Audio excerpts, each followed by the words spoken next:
اور اس وقت کو یاد کرو جب اللہ تم سے وعدہ کرتا تھا کہ ابو سفیان اور ابو جہل کے 2 گروہوں میں سے ایک گروہ تمہارے لیے مغلوب ہو جائے گا، اور تم چاہتے تھے کہ جو قافلہ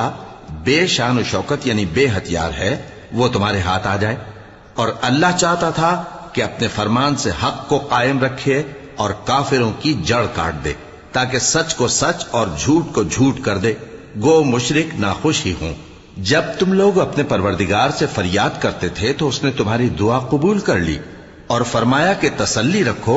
ہم 1000 فرشتوں سے جو ایک دوسرے کے پیچھے آتے جائیں گے تمہاری مدد کریں گے،